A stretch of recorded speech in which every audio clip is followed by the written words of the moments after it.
Welcome to Apology. I'm your host, Christina McKelvey. Today we're going to be speaking with Yael, who authored the new thriller, The Possibilities, which is about a new mother who ventures into parallel worlds to find her missing child. The question lingering, what if you had a second chance? In this interview, not only do we talk about the inspiration behind her book, such as her research, but we also talk about her own experiences as a mother and the hope that motherhood brings. We'll be right back.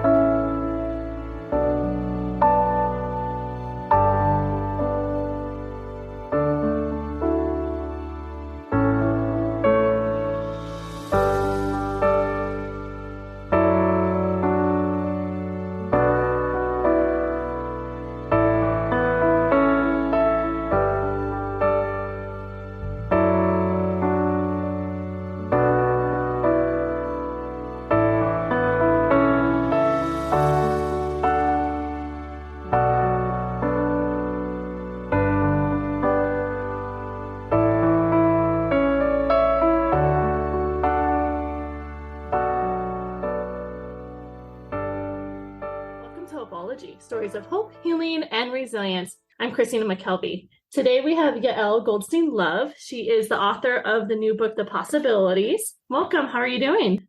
I'm doing great. Thank you so much for having me. This is such a pleasure. Well, thank you. So, I was reading your book, and it's a very interesting book. And, my podcast focuses on a lot of hope, healing, and resilience, and I can definitely see those themes tied in to the book. It's fiction, but tell me a little bit about how you came to the idea of the story, and we'll start there. Yeah, sure. So it's so the book, it's funny, I just a reader I just described the book as everything everywhere all at once meets what to expect when you're expecting, and I'm like, that is so good. And this is like I don't even know this person, I'm like, I wish that I had known you and you had like now I know how to describe this book very quickly. It's everything everywhere all at once meets what to expect when you're expecting. And it's, it's really a story. It is a sort of speculative thriller about the anxiety of parenthood, the sort of like the uncertainty. How do we reconcile ourselves to the immense uncertainty of a child's future when we're so invested in this child's future? And so it is a book about, how do you foster hope? How do you, or at least how do you not let hope totally collapse into despair and fear? How do you sort of keep the uncertainty alive? And I really came to this book, I was just like, I came to this book very honestly, but I feel like any way you come to a book is very honestly. Right. What I mean by that is, this was my struggle when I had a child. So my son, the book begins with a very fraught birth scene where this child, it's not clear if the child's going to live or die. That was my son's birth. So that scene is my son's birth. That was just me writing my son's birth. So even the scene where she notices the arm dangling. Except for the arm dangling. That's the only part that's different. But the sort of silence greeting, this child is out, but there's nothing but silence and the room is filling with more people. And I asked, and I kept asking as people would rush, is he okay? Is there any chance he's going to be okay? And nobody would answer. This went on for about an hour. And finally someone said, there's a chance. And I was like, oh, that's the worst answer you could have possibly given. That's the response was, there's a chance. There's a chance he might live. Yeah. Oh my goodness. Okay, I imagine. Yeah. So so that was like an hour that I was in the recovery room, having no idea if I was in the midst of a tragedy. And so then he was fine. He turned out to be fine because he had enough of a reserve of oxygen in his cord blood to get him through the 10 minutes unharmed. And that was only because I had insisted on a C-section. I think I might be the only mother in the history of the town of Berkeley, California, to have ever insisted on an emergency C-section. We were the most anti-C-section city in the world, probably.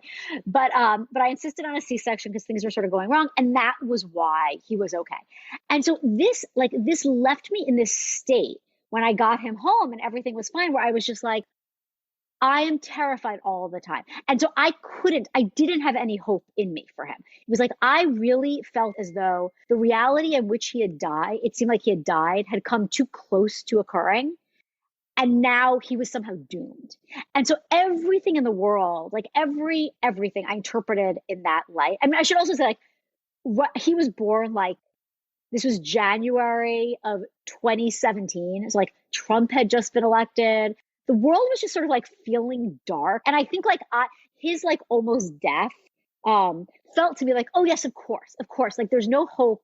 This child is doomed. I never should have had him because like the world is falling to pieces. And so it became very easy to go into this place of despair around the uncertainty of his future. And I really had to learn how to sort of surrender myself to that uncertainty in a way that I could still feel like rich and alive and engaged with life and engaged with him, and so that he could feel hope and excitement for the future, you know? And that's where the book came from. Well, tell me a little bit more about what that looks like, surrendering yourself to that uncertainty. Yeah. I mean, I think it's so hard in a way to say it in words. Like it's like you know, like by the end, I don't, you know, if you've gotten to the end of the book, that's sort of what happens at the end, is she sort of like figures out how to surrender herself, you know, in her particular case, in this particular relationship with this particular child. And I do think in some sense it has to be, it's like, it can only be done in a way that you can do, you know, because I think for all of us, uncertainty is not comfortable for any human being. We are not a species that likes uncertainty. But for each of us, it manifests in a slightly different way. You know, like what is it? You know, what is it about uncertainty that like really gets under our skin? Like what is it that's very difficult for us, given our personality structure, given our history? What are the things that go through our head when we're like, you know, trying to collapse uncertainty into despair? What are the things that we do? And so I think for each of us, it's so distinct. I think that one thing that I have really found for myself, and that also my dissertation research was on the sort of the same topic of how mothers experience the uncertain futures of their kids. So I've spoken to a lot of people about this, a lot of mothers about this. And one theme that I have really found in common among the many, many that are not in common and are unique is, and actually maybe this is two different things, you tell me, but one is making friends with that uncertainty. Do you know what I mean? Just like, I think that making friends. Yeah, like when, or just sort of like allowing that there's no way out of it. Because so one thing that was really interesting to me in my dissertation research was that I found like everyone was responding to this call that I put out saying like, is anyone a mother? Do you feel uncertainty about your children's future? Do you want to talk to me? So it's like very broad, but like, and I said, like, do you ever worry about your kids' uncertain future? But like, you know, if you're going to respond, you worry about your kids' uncertain future. And people fell into two camps when we would start the interview. Half of them would be like, I'm a complete anxious mess. Like I'm a disaster. And let me tell you all about it. And here are all my anxieties. And here are the things I think about.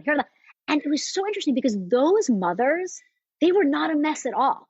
They were very aware of their anxiety, but because they were so aware of it and didn't try to avoid it, they had done so much thought and working through about it. They had all these thoughts about the meaning of it, the intergenerational meaning, the meaning with their own personalities, the meaning with their own history, what it might mean about their relationship with their children. They were using that anxiety in such interesting ways. And they were filled with a lot of fear, as is normal as a parent.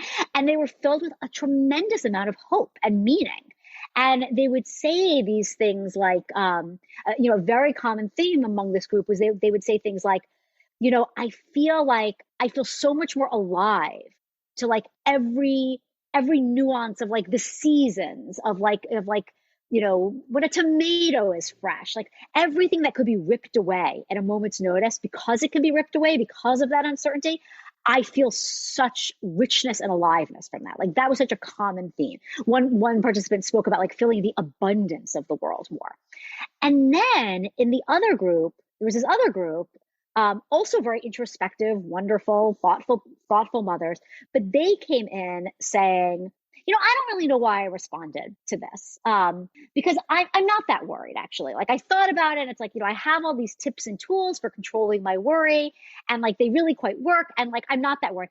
And those mothers, they were suffering more, actually, they were actually like, they weren't aware of their suffering as much. They sort of were keeping it out of their awareness, but they were suffering more from the uncertainty. And this came out in a bunch of different ways. I mean, one was in really disturbing imagery and themes would sort of pop up in their interviews, like as they were talking about their kids and their future. And so it's like, and they'd be like, well, I don't know why I think about this like extremely disturbing thing. I just, it just often comes up in my thoughts like, well, that's interesting. And then also these thoughts of like escape, like these fantasies of escape to some like safe haven where they could keep their kids safe and there would be hope in that safe haven.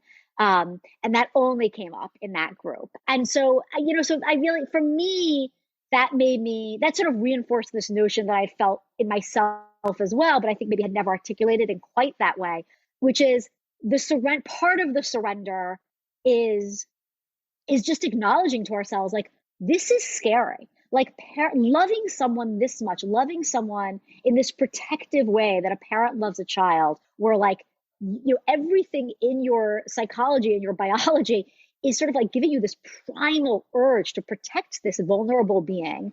And you can't, you can't, because you are human and life is uncertain.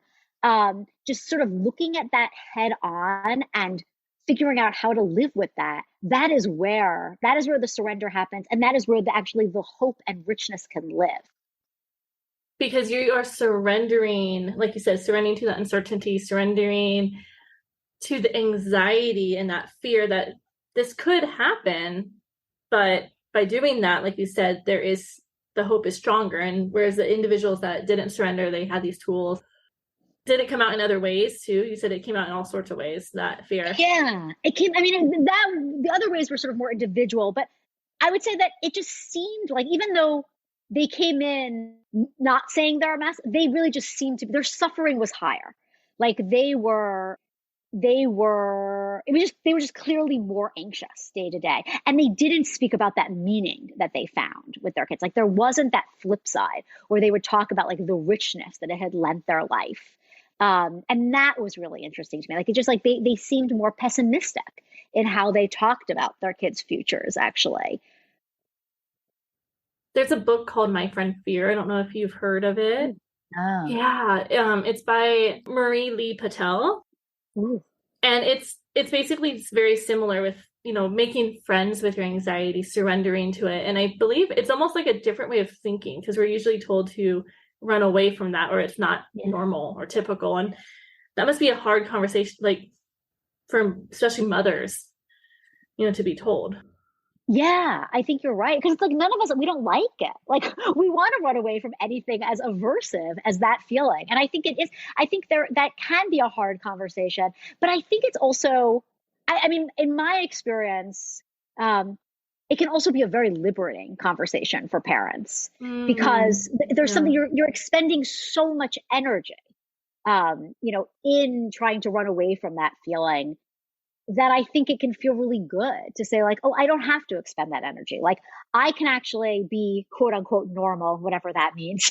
When parents are told, or anyone is told like, oh, don't surrender to fear, or, don't lean into the anxiety, you should try and avoid it or find ways to avoid it. It can actually, you mentioned it's like more freeing for those individuals. Mm-hmm. Yeah, right. It's like, then we can sort of move freely through all our feelings, you don't have to constrain your feelings. And I think that there is so much valuable information that we get out of actually, letting ourselves move into that fear, move into any of those thoughts. I think for any human being in any scenario, but in particular for parents, I think we get information about our own psyches from knowing what we're afraid of and what we're anxious about. And we get information about our relationship with our children and how that's going and why we're worried about the particular things we're worried about. And then, I also think like, in addition to this, this is a group that I didn't really end up speaking to, but I see a lot on social media and I see a lot among my friends is like people who, instead of like trying to push away the fear, try to push away the hope. And I think that's push away the hope. Push away the hope. Do you know what I mean? Like where it's like where you go immediately into like it's all despair. Like there's nothing, like to be a smart person is to know that like we're doomed. Do you know what I mean? Like, do you know that where it's like I mean, and like always speaking as though things are inevitably getting worse and worse and worse, and there's no possibility for like change. There's no possibility for hope. Yeah. And I think that too can become a coping mechanism for an anxious parent, because it's because it's hard. It's hard to, hope is uncertainty. It's uncertainty, and people might have a sense of disappointment if things are not as they are, we're hoping for, let's say. Exactly. A sense of disappointment and a sense of like, there's almost like, there's such a vulnerability in hope, like when you hope, like you are like, you're wearing your possibility for hurt on your sleeve. Wearing your possibility for hurt on your sleeve. Oh, I love that. That is so true. It's there. Like you said, vulnerability, you're exposed. Yeah. Yeah. How did that show up for Hannah? The main character of the book. The wearing hope on her sleeve part, or the which part? That's true. All of it. No. I think, how did she, I know towards the end you mentioned there's some things, so I don't want to give that away, but like, how does it show up for her where she was, wearing hope on her sleeve, that vulnerability, as a new parent? Yeah. I think for her, it was about wanting a child at all. So like this, her character is this character who, because of her history of being parented, because of her history in the world, as being a person in the world who could not count on anyone, she sort of describes herself as holding to all things lightly. Like she just sort of like, she never wants to hold to anything too tightly, because she wants to be okay when things drift away, so it's like, she doesn't, she marries this man, even like to marry her husband is like, that feels like a little too dangerous, but she like gets convinced of it. And then finally he convinces her to like have a child. And I think it's that act of having a child where like, oh my God, like I cannot hold lightly to this. There is no way to hold lightly to like any outcomes once you have a child, because you can no longer muster holding lightly, because you care so much about that child. And I think that so much of the book is about her reconciling herself to that. Like, now I cannot hold lightly. Now I will be devastated by certain outcomes, and I am deeply invested in certain other outcomes. And that's her psychological task in reconciling to motherhood, or one of them. And she's seeing the psychologist because of her holding, like, it sounds like there's like she's holding too tightly, and that's kind of like what's making the marriage a little rocky. Yeah, that's a good word for it. Yeah. Oh, you know what I realized? Like, actually, I think Dr. Goodman, the therapist in the book, is a psychiatrist. I just realized. Psychiatrist, yeah. She prescribes her medicine. She prescribes her medicine. Yeah. I'm a therapist. I know the difference. Shame on me. No, shame on me. I wrote it, and I was just like, yes, a psychologist. But no, she was a psychiatrist. She's seeing this psychiatrist because she can't shake the feeling. I call it in the book the car swerve feeling, which is this feeling that I think I've had many times in my life, not just with my son's birth, where like a bad thing comes too close to happening, that you don't feel like you can just like shake it off and be like, that didn't happen. There's this feeling of like, that came too close. Like somehow that in itself is a danger.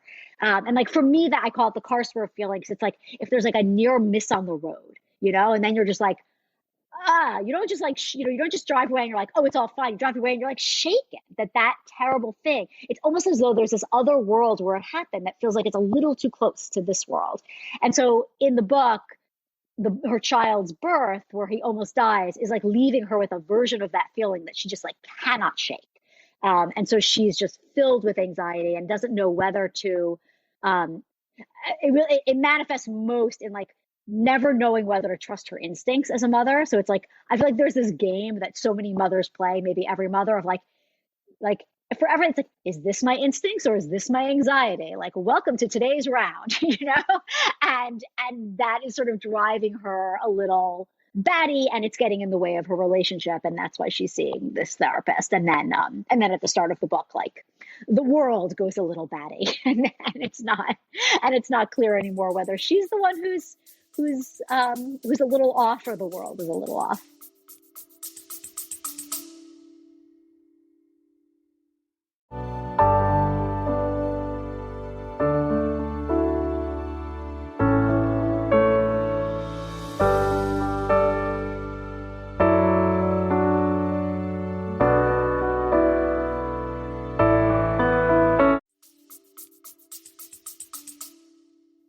It's very interesting to see the juxtapose between, at the beginning of the book, especially the two different worlds, because she has one world where, her child survives.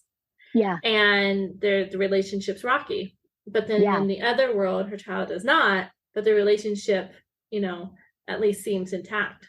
Yeah. And in fact, it's sort of better than ever because this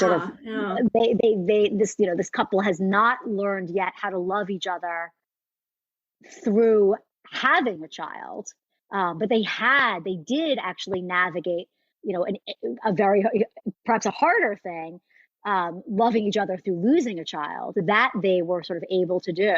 But their coping strategies for actually dealing with the uncertainty of having the child as opposed to the despair of losing the child are more at odds, and they have not figured out yet. Yeah, how do you go from a twosome to a threesome? How do you love each other through that? Yeah, and Dad's response to the child in the world where they have the child, he's not necessarily, similar response to Hannah, but there's like this aura of perfect parenting that she at least interprets, or that he wants. Yes. Yeah, like this idea that there's a right way to do everything. And if you could only, I think, again, this is about like uncertainty and hope and despair, and sort of that balance between hope and despair is like, I think that a lot of parents fall into this trap. I mean, actually, I think Hannah and Adam, both parents, actually fall into versions of this to some extent, of like this idea that you can reduce uncertainty by like you being so perfect. If only you can be right. I mean, I think this is how guilt and uncertainty gets so entwined in parenthood, and so like for Adam, the father, he interprets this as like, okay, like if we just like follow these schedules and these rules and do everything normal, whatever that means, then we reduce uncertainty. Whereas for Hannah, she has sort of a different approach, which again, I think is a very common approach and equally can be equally, it can equally lead to suffering and getting in the way of some functioning, is this idea that no, it's not about the rules and the rigidity. It's about, total merger, instinctual, just like all love all the time. And it's that version of perfect parenting. But in both of these, it's like as though there's some perfect way the parent could be that can reduce all uncertainty for the child's life. And of course, that's an illusion, and not a healthy one. Right. And that can show up in so many different facets of life. I need to be the perfect, like you mentioned in the book, parent, but the perfect child, the perfect coworker, the perfect employee, perfect spouse. And perfect that therapist. way I can control. Yes, he's the perfect therapist. And if I'm perfect in my eyes, then all that uncertainty, all that anxiety around making a mistake or failing will go away. But then it kind of is it gets amplified when there is a mistake or failure that happens. Which of course there will be because you're a human. Right. Yeah. I don't know any perfect people. Yeah. And even if you are perfect, I mean, even if theoretically you could be perfect, it still doesn't reduce the uncertainty because we're not in control of most things. And so, yeah, I mean, I think of that as like, that the hope built, or like, the kind of hope that's built on the idea of our own perfect behavior, our own like, near perfect behavior, is like that is like a fragile kind of hope. That is not real robust hope. That is hope that can like shatter instantly, because it's not hope that allows in reality. Like I think, robust hope is hope that allows in reality, and reality is that we are not omnipotent. Life is uncertain. Life is full of suffering and tragedy, and full of beauty and joy. And you have to let them both in. And that's, I feel like that's where any real hope lives, for a parent or for anyone else. And that's where resilience shows up. Yes, right. I mean, right. It's like that is in a way like that is resilience, right? It's knowing, yeah, it's not all going to go great, and we're going to keep on trucking, and there's still going to be good things in life because we keep on trucking. Yeah. And it's finding the tools that you need to keep on trucking, but also, like you said, surrendering to the idea. Oh my goodness, this cat. He wants to say hi. Hi. Hello. What's your name? He can't hear you, but his name is Ty. He's very cute. I have he a cat keeps sleeping right there. Oh, he keeps clawing at my back, and I'm like, I don't know. Do you want to sit on me or do you want to be let out? On my webpage for the podcast, I have that he's my co-host. That it's very appropriate that he's making an appearance. Yes, I'm very much that type of cat person. My husband loves it. So I'm curious about, I can probably talk about the cat all day, but we won't. So you mentioned, some of the research that you did, for, your dissertation. So how did your current work now, but also, your dissertation, your research kind of played into maybe ideas for the book as well, or how that influenced the book? Yeah, it influenced it quite a bit. I mean, I started writing the book before I started the dissertation research. The dissertation research in part grew out of a great need for efficiency in my life because as a mother of a young child and a novelist and having a full caseload of clients and getting my doctorate, I was like, How did you do that? This is a great mystery in my life. I think like I have some effective hypomania that I You're inspiring me. but I was like, well, I'm revising this novel. It's like I got these revisions due to Random House, and it really is like at the end of the day about how parents learn to live with the uncertain futures of their children. So that's what I'll do my dissertation research on. And it was great. It was actually great to do them both to sort of do the research while I was doing the revisions for the book, because there were a few parts there. I mean, the research itself was just fascinating. I loved doing the research. I loved talking to these mothers. But also, it made me, I think when I was writing the book, I had an inkling, but was not sure how universal these experiences were that I was talking about. Like, I knew that it was sort of true to my experience and to friends that I spoke to, but I didn't know, like, I wasn't sure quite how much these were sort of universal themes I was talking to. And of course, I still don't know that they're universal themes, but but in doing this research, I saw just, these themes of uncertainty and how we reconcile ourselves and how we either surrender or don't to this uncertainty for our children. And what I'm calling now like fragile or robust hope in the role of a parent. That this came up in every interview in various ways. And so that was really helpful to know. It changed how I wrote the book in certain ways, I think, or how I revised it. I would say that the other thing that was so good, it was the lit review. It's like, I was so immersed in, everything about the subjective experience of motherhood. Mm-hmm. And that too was just so fun. I was having a lot of trouble figuring out. There's this close to final scene of the book where I was like, I don't understand what happens here. Like, I know that something is like, and for a book like this, where it's sort of both speculative fiction with some sci-fi elements, and it's so much deeply, I mean, what it really is about the psychological experience of becoming a new parent. And I think a new mother in particular, was like, what is the thing? I know there's something that has to happen here that is both like the exciting resolution of the adventure story, but it also is something really about the psychology of what this, and I could not figure it out. And I finally figured it out, like through doing my lit review. And actually, I think through also thinking through my own cases as a psychotherapist. It's like, oh, what has to happen here is like, I need to make a sci-fi scene out of the process of projective identification. Like, this has to be, I have to show how a mother or a parent or any caregiver, how they receive this communication from this wordless infant, in the form of these primal feelings they have to sort of, the infant screams, the infant's feeling hunger or cold or whatever it is, but they don't have the concept of these things.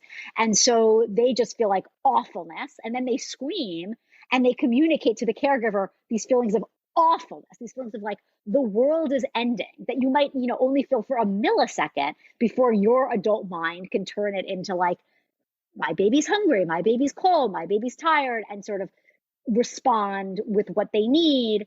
And that process of like early projective identification as our earliest form of communication, and how our minds kind of come together, but from the mother's perspective, like how you experience from the mother's perspective, that became the key to figuring out how to land the ending of this book. And I think there was no way I would have ever figured out how to land the ending of this book if I wasn't immersed, in this other way, in this material, as a therapist and as a researcher and as someone writing my dissertation on this topic.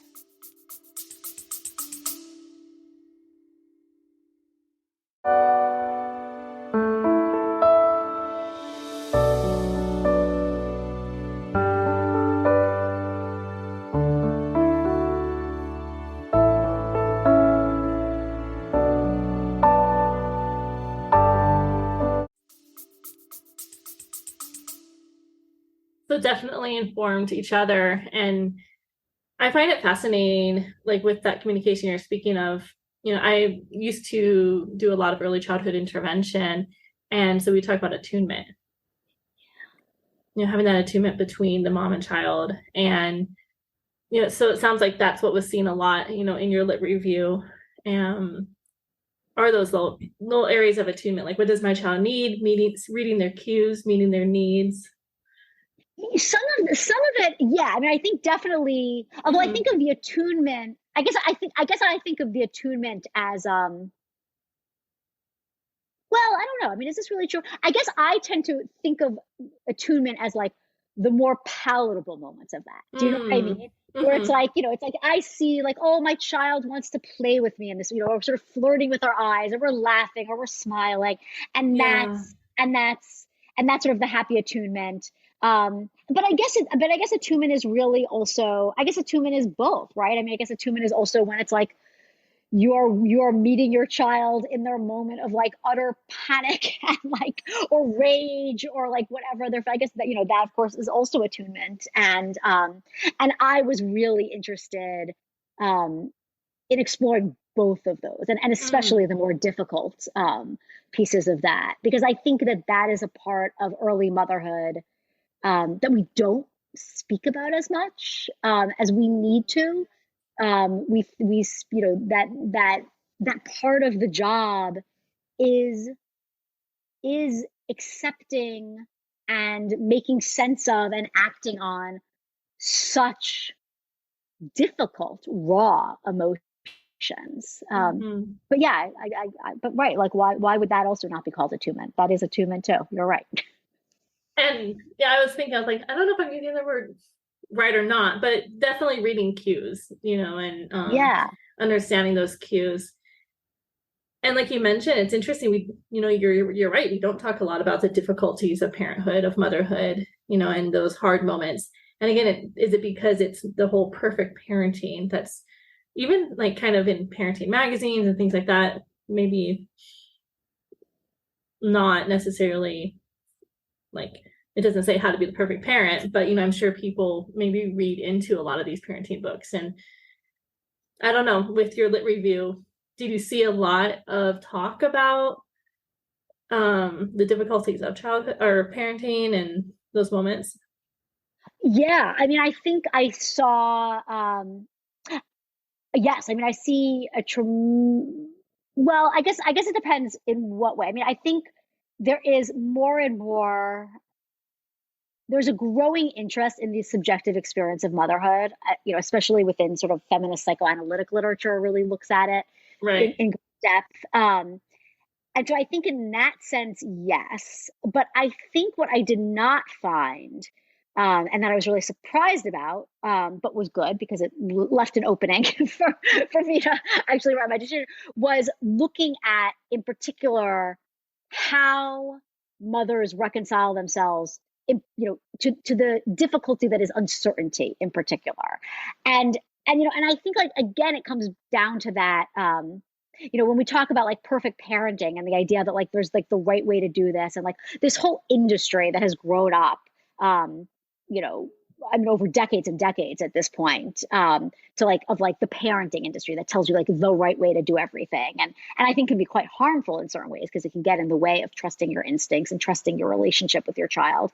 Um, I think that again, like that all comes down to like a fragile versus robust hope again. Like I think that all of us, to some extent, whether you're a mother or not, um, we all kind of want to believe in the fantasy of a perfect mother because we all wanted a perfect mother. Do you know what I mean? Like to let go of that fantasy is to let go that's true. of the possibility that you could have had that.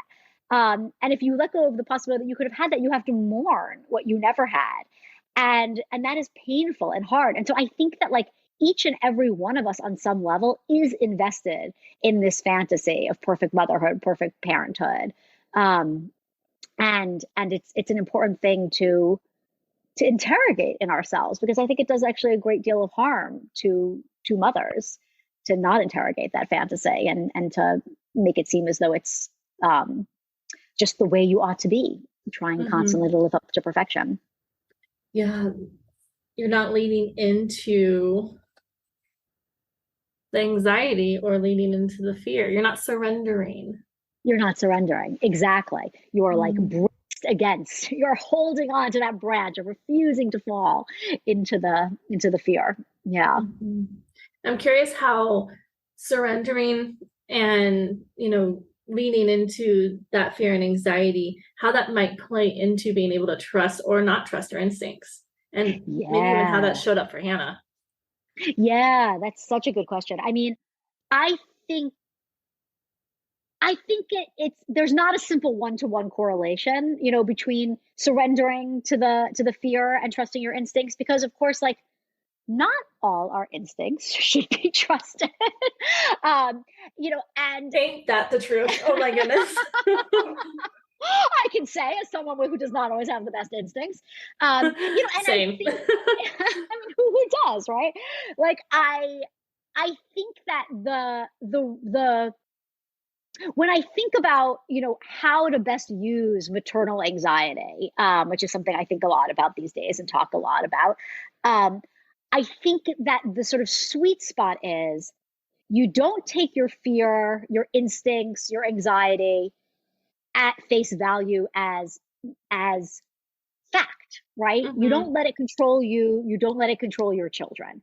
But you take it as information, and then you get curious about the information of like, well, why is this my instinct? Why is this my anxiety? Why do I keep coming back to this particular fearful fantasy or like this theme in my, what's going on? And what does this tell me about myself? What does it tell me about my child?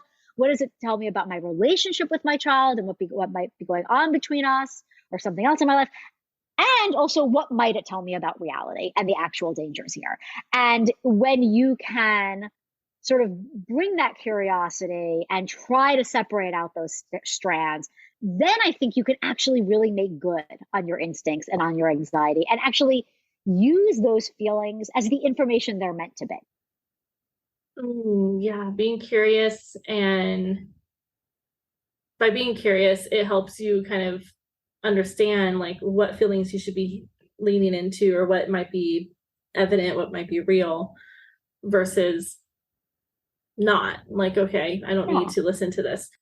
It's similar to, and I've mentioned this in other podcast interviews, I tell a lot of the kids I do therapy with, or even adults, that, your anxiety, your depression, even, functional hypomania could be a superpower in a way, similar to the Hulk. The Hulk gets big and he destroys stuff. And a lot of times it's to save people and, help the Avengers. But then there are other times when he gets big and he gets just as large and he smashes things he shouldn't be smashing.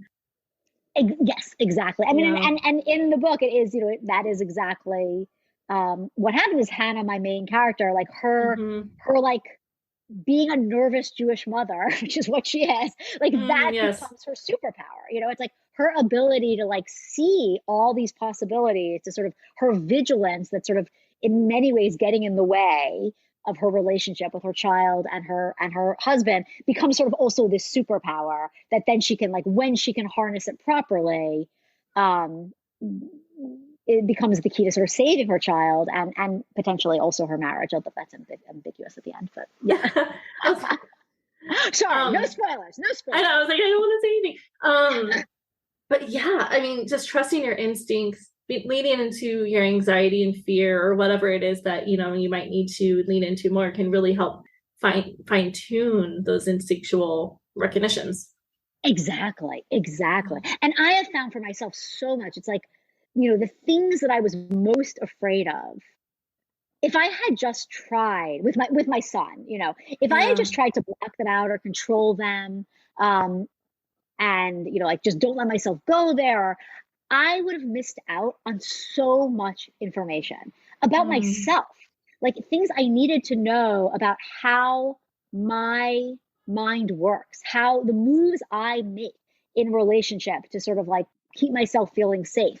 And those pieces of information have been crucial to my mothering, to becoming a better mother, to knowing, you know, okay, well, if I make these moves in relationship, I'm going to be making this moves in relationship with my child, which is one of the most intimate, trying relationships there is. And so because I was able to pay attention to my fears and learn things about myself, there are all these things I'm aware of that I do in relationship, or can become aware of when I do strange things. Like, why did I say that thing? Why did I do that thing? You know, and there's so much more information to pull from. And I really think one of the, you know, for me, one of the biggest sources of that information was staying open to my fear, to the uncertainty, to how I felt in the uncertainty. Oh, wow. How you felt in the uncertainty. Yeah. Being able to have that confidence. Yeah. I think that's a good way to put it. Yeah, to have that confidence that, like, I can withstand the uncertainty, and I can sort of stay open-eyed through it, and see what's really going on. Yeah, I think that you're right. I think confidence is a really good way to describe that. Yeah. Well, I think I love when fiction is able to really teach a valuable lesson or really speak to a world that maybe a lot of people don't talk about, or maybe even show a different perspective, you know, of issues like, you know, new mothers and parents and parenthood, and like you said, that uncertainty. So I think it's really great. The book is The Possibilities. Are there any other future books that you're working on that you're able to share, or past books that you might want to? Yeah, sure. I mean, so I have past books. Overture and The Passion of Tasha Darsky, which are actually the same book with two different titles. They changed the title for the paperback. It's very confusing. Why would they do that? Why would they? Yeah, you'd have to take it up with Doubleday and find out. They changed the title for the paperback. So that was my first novel, and that one is actually, it's also about motherhood, and it's, I mean, very much about hope as well, actually. But it's about female ambition, and like how do you be like an incredibly ambitious woman, while also being a mother and a daughter.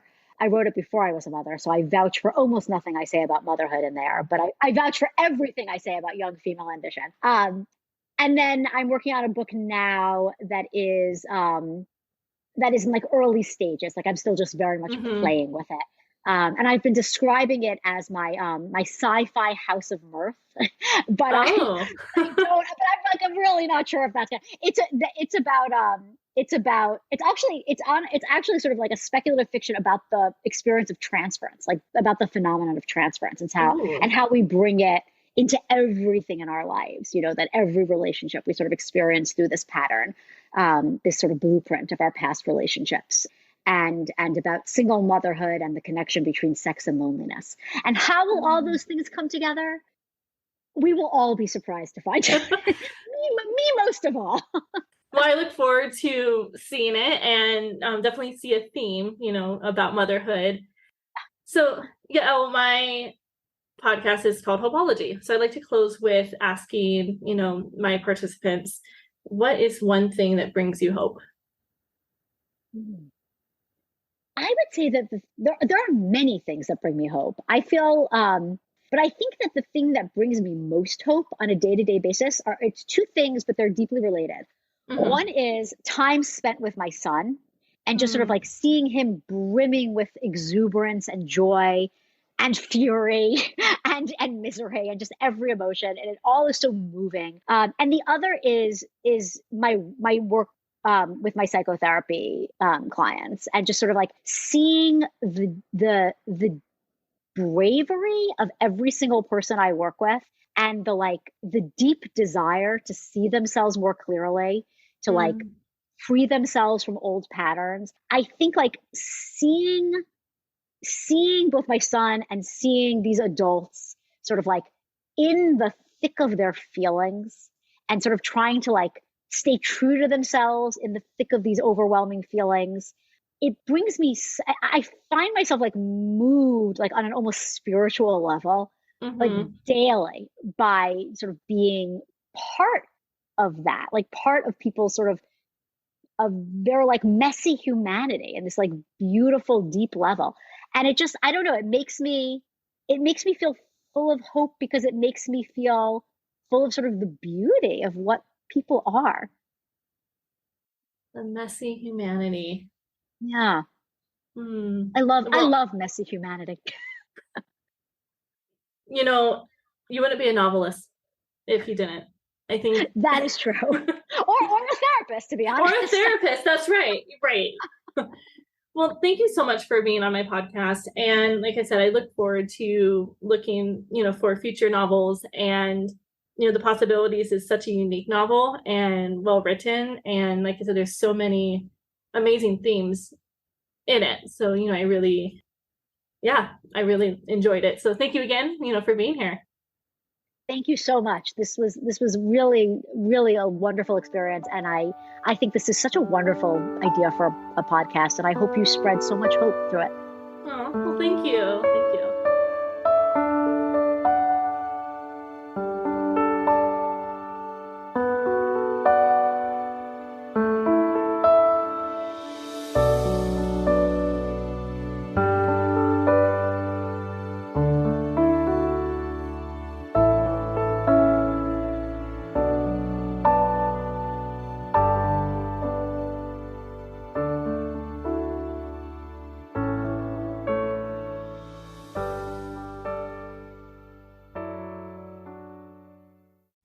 Thank you for listening to Hopeology. If you enjoyed today's show, please leave us a review. To learn more about us or listen to past episodes, you can find us on all your podcast streaming stations.